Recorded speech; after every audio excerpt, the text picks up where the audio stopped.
역대하 28장 9절에서 15절 말씀 같이 볼 겁니다. 28장 9절에서 15절이고요.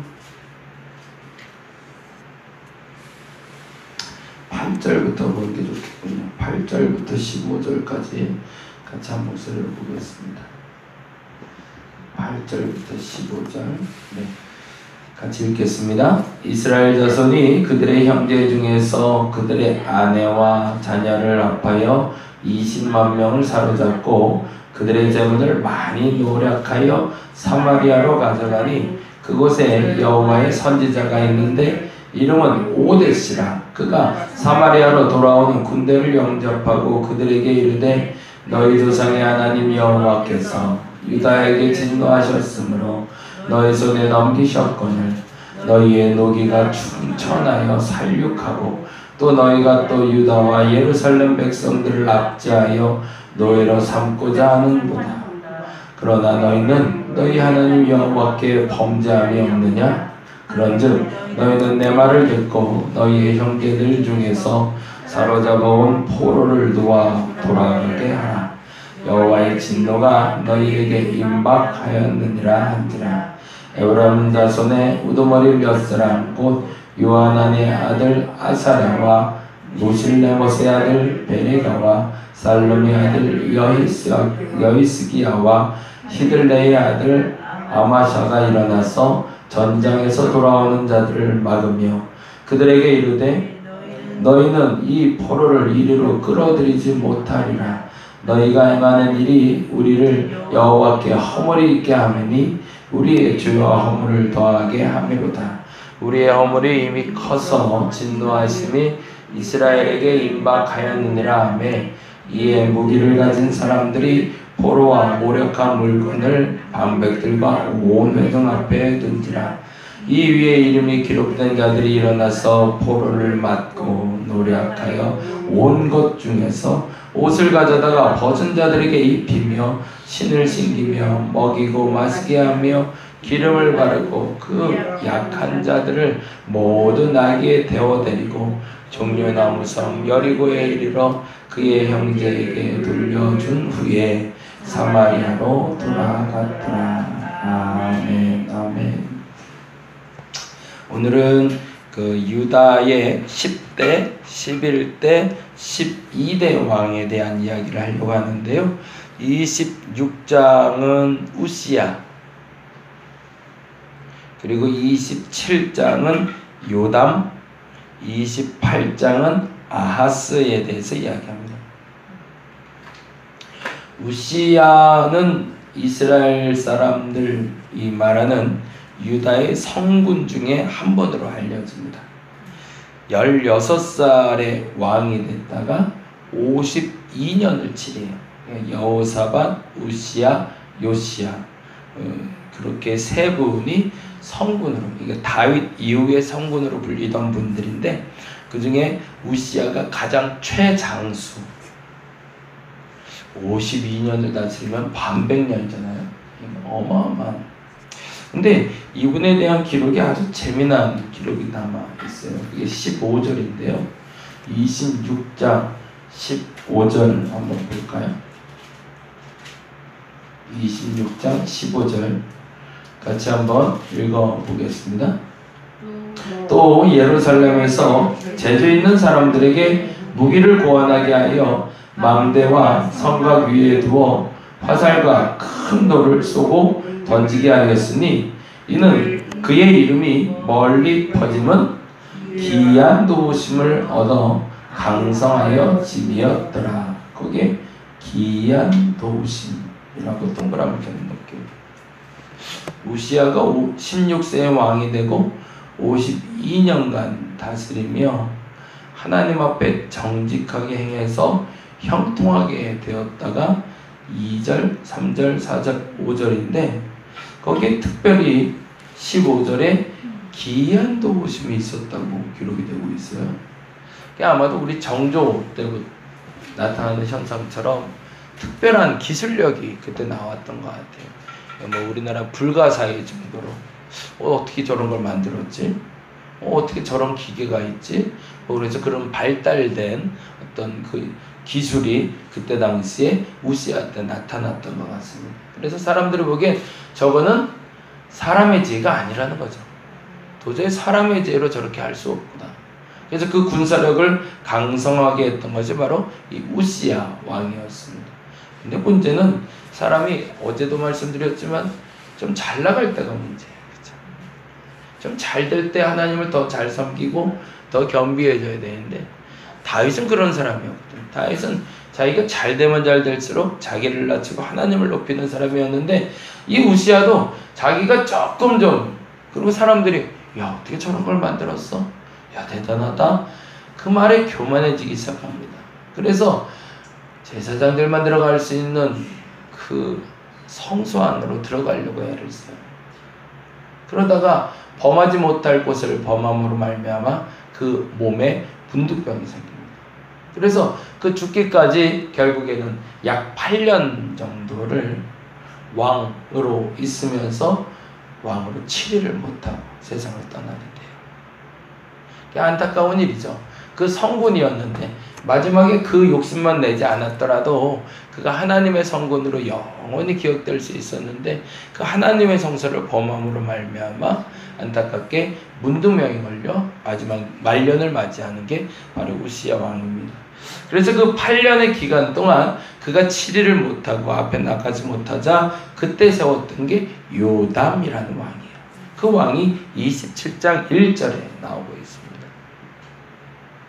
그 얘기는 잠깐 보고 갈까요?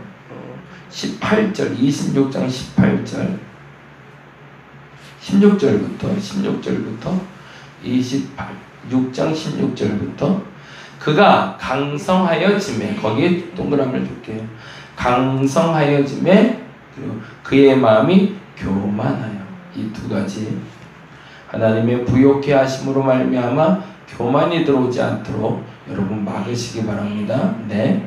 악을 향하여 그의 하나님 여호와께 범죄하여 곧 여호와의 성전에 들어가서 향단에 분향하려 하더라. 그건 제사장의 몫이잖아요. 그러자 제사장 아사랴가 깜짝 놀라서 17절에 다음과 같이 행동합니다.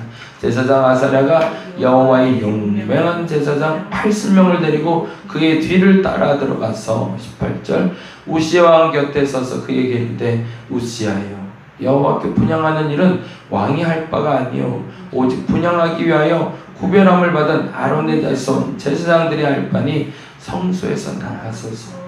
왕이 범죄하였으니 하나님 여호와에게서 영광을 얻지 못하리이다 라고 말하자 우시아가 19절에 다음과 같이 행동합니다. 우시아가 손으로 향로를 잡고 분향하려 하다가 화를 내는 그가 제사장에게 화를 낼 때에 여호와의 전 안 향단 곁 제사장들 앞에서 그의 이마에 나병이 생긴지라. 어찌 보면 그것은 우시아를 사랑하신 하나님의 뜻이었던 것 같아요. 더 이상 교만하지 않고 버림받지 않고 그 이상 벌받지 않고 마무리할 수 있도록. 그래서 결국엔 급히 쫓아내는 장면이 그 다음 절에 나오고요. 죽는 날까지 나병 환자로 살아가는 우시아의 모습으로 드러나고 있습니다. 그러고 나서 바로 그의 아들 요담에게 왕궁이 넘어갑니다. 그리고 27장 1절에 보니 이렇게 돼 있어요. 같이 읽어볼까요? 요담이 왕이 오를 때 나이가 25세라 예루살렘에 16년간 다스리니라. 그의 어머니의 이름은 여루사요 사독의 딸이더라 라고 되어 있어요. 그런데 16년을 다스렸는데 아까 말한 대로 우시아가 그 대림 참정이라고 그러나요? 섭정을 같이 하게 돼요. 그 기간이 8년 정도 됩니다. 그러니까 실질적으로 본인이 통치한 기간은 약 8년밖에 안 되는 거죠. 그런데 거꾸로 말하면 요담은 죄 지을 시간이 없었어요. 그게 그에게는 복이었습니다. 네. 그러니까 8년 동안 아버지가 무슨 얘기했겠어요? 나병에 걸린 상태에서 절대 하나님의 것을 범하지 마라. 절대 하나님 것을 욕되게 하지 마라. 그 얘기를 계속 들었겠죠. 그러니 그 8년 동안 배운 대로 8년을 살아가며 요담에 대해서 다음과 같이 기록하고 있습니다. 같이 볼까요? 2절 말씀 요담이 그의 아버지 우시아의 모든 행위대로 여호와의 보시기에 정직하게 행하였으나 그렇죠. 여호와의 성전에는 들어가지 아니했대. 그렇죠. 아버지가 한번 당한 일이 있으니 절대 거기는 못 가는 거죠. 근데 문제는 다음에 있습니다. 같이 보겠습니다. 백성은 여전히 부패하였더라. 자기는 지켜가고 있는데 백성은 변화시키지 못했던 거예요. 굉장히 소극적인 왕이었던 거죠. 그건 무슨 말일까요? 여기에는 한 가지 매우 중요한 힌트가 있는데 이게 사실은 솔로몬에게 없었던 거예요. 그리고 여호수아에게 없었던 건데 나의 하나님이 없어요. 나의 하나님. 네. 모세의 하나님이 있었던 여호수아가 자신을 지켜내긴 했지만 백성을 변화시키지 못했거든요. 사울이 나의 하나님이 없어서 백성을 이끌어가지 못하고 솔로몬은 나의 하나님이 없었어요. 근데 사무엘은 나의 하나님이 있었고 모세는 나의 하나님이 있었고 다윗은 나의 하나님이 있었어요. 요담은 아버지 우시아의 하나님은 있었던 거예요. 그러니까 그 하나님이 겁나서 나는 지킬 수 있었지만 그러나 백성을 변화시키는 왕은 아니었던 겁니다. 그것이 여파가 나타나는 게 그래서 27장은 아주 짧게 1절부터 9절까지 기록되며 요담의 치적에 대해서 마무리합니다. 그러니까 그가 잘못한 건 없어요. 그러나 그가 잘한 게 없는 마음. 여러분은 어떻게 신앙생활을 해야 될까요? 나는 흠은 없어요. 근데 잘한 것도 없어요. 그런 그리스도인들도 참 많더라는 거예요. 그런데 안타깝게도 28장에 이제 요담의 아들 아하스가 왕이 됩니다. 28장 1절 볼까요? 아하스가 왕위에 오를 때에 나이가 20세라. 예루살렘에서 16년 동안 다스렸으나, 그렇죠? 똑같이 요담처럼 16년을 다스렸지만 요담은 8년은 아버지와 그리고 8년은 혼자. 그런데 이 아하스는 홀로 16년을 다스립니다. 그런데 매우 중요한 단어가 나옵니다. 보겠습니다. 그의 조상 다윗과 같지 아니하여 여호와 보시기에 정직하게 행하지 아니하고. 왜 그랬을까요? 요담을 보고 배우는 거죠. 난 우리 아빠처럼 살지 않을 거야 라는 거죠. 우시아를 바라보며 성전에 들어가지 않고 하나님 무서워, 하나님 무서워, 그래서 내가 조심해야 돼 라고 살았던 요담과 달리 아유 우리 아버지같이 했더니 백성들은 변하지도 않고 이게 무슨 왕이야. 난 이렇게 살지 않을 거야. 하나님 안 두려워. 그 하나님 뭐야. 나는 가장 필요한 것을 갖다 쓸 거야 라고 얘기했던 왕이 바로 지금 아하스 왕이었던 거예요. 그러니까 아버지에게 반면교사를 삼아서 오히려 악을 행했던 왕이 아하스였던 거죠. 그래서 그가 한 일이 바로 2절과 3절에 이렇게 얘기합니다. 이스라엘의 왕들의 길로 행하여 바알들의 우상을 부어 만들고 또 신놈의 아들 골짜기에서 분향하고 여호와께서 이스라엘 자손 앞에서 쫓아내신 이방 사람들의 가증한 일을 본받아고 있던 겁니다. 그리고 무섭게 그의 자녀들을 불사르고 또 산당과 작은 산이에요 모든 푸른 나무 아래 제사를 드리며 분향합니다. 하나님 없는 다른 모든 것을 다 가져온 거죠. 그동안 버렸다. 어찌 보면 요담은 끊임없이 위로 올라가려고 애를 썼던 왕이라면 아하스는 바닥으로 내려가려고 너무나 애쓰는 왕으로 보여집니다. 그걸 너무 싫어했던 하나님께서 이스라엘과 유다가 싸움이 붙게 하십니다. 그리고 이스라엘이 승리하며 유다의 요담 이후에 나타난 이 아하스의 잘못에 대해서 하나님은 지적하시며 20만 명이 잡혀가게 하세요. 이스라엘. 근데 그때 재미난 일이 벌어져요. 그 얘기를 조금 하고 마무리할게요. 8절에 보니 이렇게 되어 있습니다. 읽어볼까요? 이스라엘 자손이, 여기서 이스라엘 자손이라는 건 북이스라엘 얘기합니다. 북이스라엘과 남유다가 싸움에 붙었는데 이스라엘 자손이 그들의 형제 중에서 그들의 아내와 자녀를 합하여 20만 명을 사로잡고 그들의 재물을 많이 노력하여 사마리아로 가져가고 있었대요. 이게 누구 때문이죠? 아하스의 잘못 때문이죠. 아하스의 잘못 때문에 20만 명이 포로로 잡혀가 있는데 그때 갑자기 9절에 다음과 같은 사람이 나옵니다. 볼까요? 그곳에 여호와의 선지자가 있는데 이름은 오데스라. 오데스 어떤 사람인지 아무도 모릅니다. 기록이 달려있는 건 아무것도 없어요. 근데 아마도 추측컨대 북이스라엘의 선지자가 아니었을까 생각까지는 해봅니다. 그가 사마리아로 돌아오는 군대를 영접했다고 하니까요. 그렇죠. 그러니까 아마 남유다 사람이라면 영접하진 않았겠죠. 쫓아 올라갔겠죠. 북이스라엘이니까 끌어올라오는 그들을 앞에서 그들을 영접하며 다음과 같이 이야기합니다. 그들에게 이르되 너희 조상의 하나님 여호와께서 유다에게 진노하셨으므로 너희 손에 넘기셨거늘 너희의 노기가 충전하여 살육하고 이제 너희가 또 유다와 예루살렘 백성들을 압제하여 노예로 삼고자 생각하는도다. 착각하지 말라는 겁니다. 너희들이 지금 전쟁에 승리한 게 너희들이 잘나서 이긴 줄 알아? 아니야. 그 유다에 화나신 하나님의 뜻이야. 너희 때문에 전쟁에 승리한 게 아니라 유다가 잘못했죠. 유다가 패한 거야. 그러면서 이렇게 얘기합니다. 그러나 너희는 너희 하나님 여호와께 범죄함이 없냐? 넌 잘못한 거 없냐? 네가 잘했다면 다시 한번 생각해봐. 그리고 이렇게 얘기하면 11절에 너희는 내 말을 듣고 너희의 형제들 중에 사로잡아 포로를 놓아 돌아가게 하라. 20만 명 풀어줘. 여호와의 진노가 너희에게 임하였느니라. 임박하였느니라. 너 또 죄 짓게 생겼다. 유다처럼 너희도 또 죄 지어서 너희도 그렇게 포로로 잡혀갈래? 그만해 라고 얘기하는 거죠. 와, 얼마나 멋지나 몰라요. 그죠?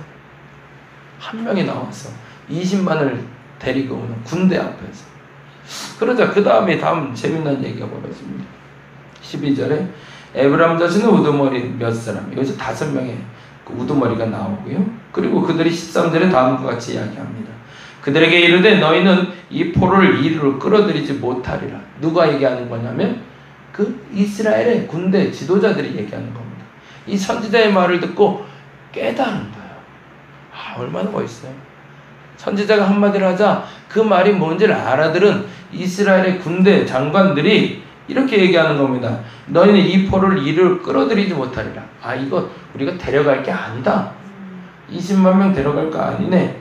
이게 여호와께 허물이 있으니 이 죄와 허물을 우리가 더할 수 없다. 그러니 이 허물이 이미 커서 진노하심이 임박했으니 이 일을 그만두자 라고 얘기하는 겁니다. 그리고 나서 15절에 다음과 같이 이야기합니다. 이 위에 이름이 기록된 자들이 일어나서, 이 위에 이름이 기록된 자들이 누굴까요? 그 5명의 지도자들이.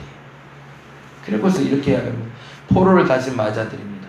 그리고 노력하여 온 것을 그들에게 다시 옷을 입혀주고 벗은 자들에게 입혀주고 신을 신기고 먹이고 마시게 하고 기름 바르고, 기름 바른다는 건 치료해 준다는 얘기예요. 그치? 치료해 주고 미안하다, 우리가 잘못했다.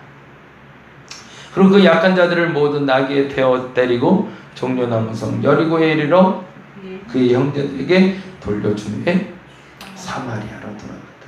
그래서 그 순간에 20만 명이 다시 본국으로 돌아가게 됩니다. 나비라는 단어가 선지자라는 단어입니다. 그 단어의 뜻은 나바라는 어원에서 나옵니다. 나바라는 말은 무슨 말이냐면, 물이 100도씨가 되면 팔팔팔팔 끓잖아요. 팔팔팔팔 끓으면서 거품이 뽀뽀뽀뽀 올라오잖아요. 그 상태를 나바라고 얘기합니다. 보글보글보글보글 끓는, 내 안에 하나님의 마음이 보글보글보글 끓어서 어떻게 그 열정을 주체할 수 없을 상태, 그 상태가 나바라는 상태입니다. 선지자들은 하나님이 주신 말씀을 전할 수 없어서 그 열정 때문에 주체할 수 없는 사람들, 그 사람들을 우리는 선지자라고 부릅니다. 지금 오늘 나온 이 오데스라는 선지자가 그 역할을 하고 있는 거죠. 얼마나 무서웠겠어요. 20만 명을 끌어오는 그 군대 앞에서, 그 승전보를 누르며 신나하는 그들 앞에서 이 엄한 말을 하고 있는 거예요. 저와 여러분이 이러한 담대함이 있는 사람들이 되기를 간절히 바랍니다. 하나님의 사람들은 아닌 것을 아니라고 말할 수 있는 용기가 있는 사람입니다. 근데 그 전제는 하나님의 마음이 내 마음에 가득해서 주체할 수 없어서 그 아닌 것을 아니라 말하고 맞는 것을 맞다라고 말할 수 있는 사람, 그들을 통해서 세상에 포로된 자가 자유케 될 겁니다. 저와 여러분의 입술에 그 영향력이 나타나는, 우시아의 그 기이한 능력이 나타나는 오늘 한날이 되기를 간절히 바랍니다. 기도하겠습니다. 나바 맞습니다.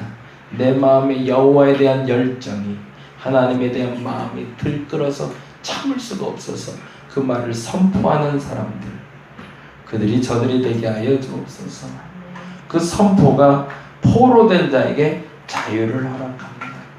하나님, 그 능력을 가진 그리스도인이 되게 하여 주옵소서. 외형적으로 오데스에 어떤 사람이었는지, 얼마나 왜소했는지, 얼마나 거대한 몸이었는지는 아무도 모릅니다.